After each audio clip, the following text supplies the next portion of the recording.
Scream 7 is about to come out, and while I'm excited to see Neve Campbell back in the lead role and Kevin Williamson in the director's chair, it's hard to shake the feeling that Scream has become the very thing it once mocked. Scream poked fun at the tired tropes and diminishing returns of horror franchises, but Scream 6 is the epitome of that. As far as slasher franchises go, this one has been relatively consistent. Scream 2 is a solid sequel, Scream 3 is pretty shit but has a couple of redeeming qualities, and Scream 4 was a return to form, a close second best behind the original. After Wes Craven, the visionary behind the entire saga, passed away in 2015, and the franchise seemingly died with him, Hollywood waited a whole 7 years before desecrating his grave, so to speak, and resurrecting Scream with a reboot, or a requel as it called itself. Scream 5 was a decent return to the franchise. Its commentary was a bit on the nose, but it was well directed and had a really great cast. So I was excited when the same team was rehired to do it again 1 year later. I thought Scream 6 was a new low for the franchise. It has one or two genuinely tense sequences, but it honestly feels more like a goofy in-universe stab movie than a proper Scream movie. The gimmick of moving the action to New York, bullshit cliches like Chad getting stabbed a cartoonish number of times and still somehow surviving.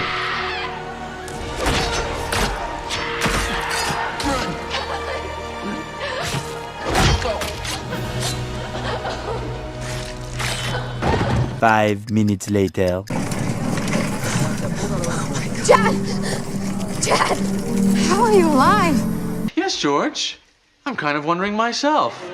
And the meta discussions about horror films are just, and I hate to use this word, cringe. It's like two people who have never seen a horror movie before trying to imagine how horror fans might talk to each other. Psycho 2 is underrated. Candyman, the original or requel? Both. Okay. Game recognized game.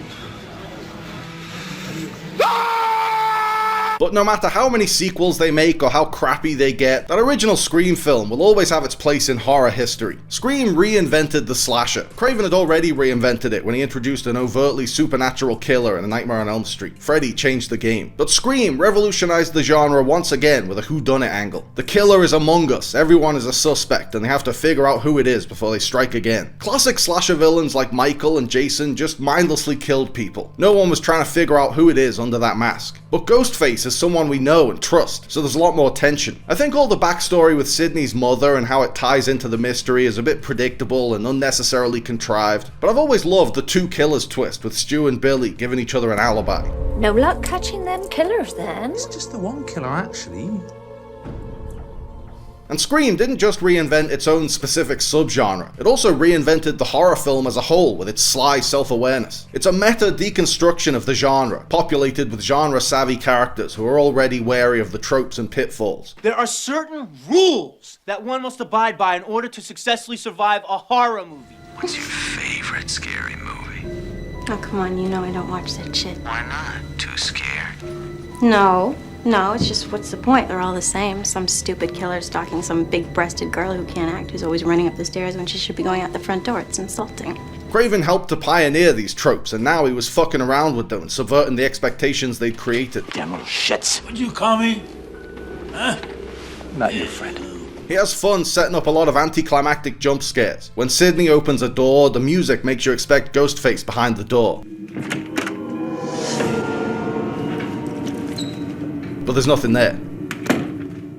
Scream was one of my childhood favourites, and I only came to appreciate it even more when me and my sister saw it on the big screen with a massive crowd on its 25th anniversary. It brought the house down. You'd think you were back in 1996, the film hadn't aged a day. It's a rare movie that's an instant classic from its very first scene. Hello?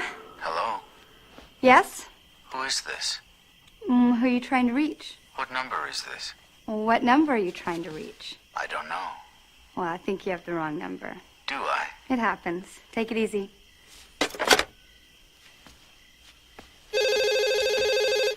Scream begins with one of the greatest opening scenes of all time. That whole sequence with Drew Barrymore getting increasingly disturbing calls from an anonymous caller before being attacked by the Ghostface killer is like its own little self-contained movie. It would work fine on its own, but it also works as a thesis statement for the film that's about to follow. This opening sets the tone for the movie perfectly. It pays homage to a familiar horror classic, When a Stranger Calls, but puts a meta twist on it as Casey has to play horror movie trivia to save her boyfriend's life. Listen, it was Jason. I saw that movie 20 goddamn times! Then you should know Jason's mother, Mrs. Voorhees, was the original killer. Jason didn't show up until the sequel. I'm afraid that was a wrong answer.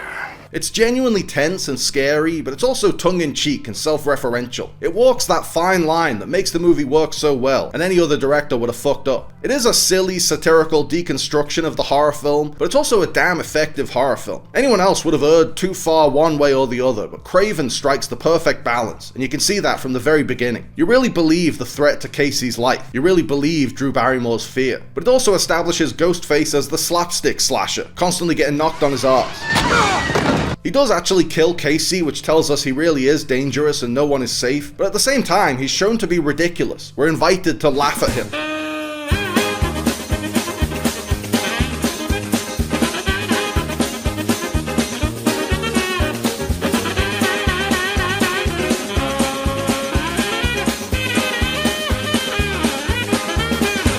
It's nearly impossible to pull off that kind of tonal tightrope walk, and the success of the entire film hinged on it. If the tone didn't land in this opening scene, then Scream itself wouldn't have landed.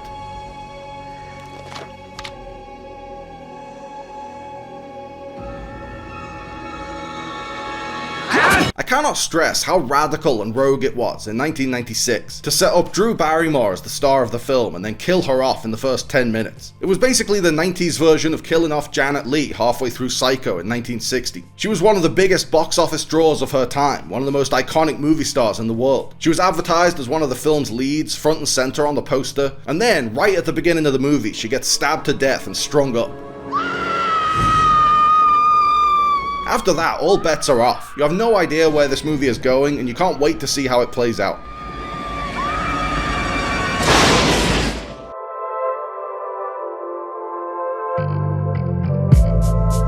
Thanks for watching, guys. I hope you liked the video. Remember to like and subscribe and click on the little bell. And also seize the day and call your mom and be kind to yourself.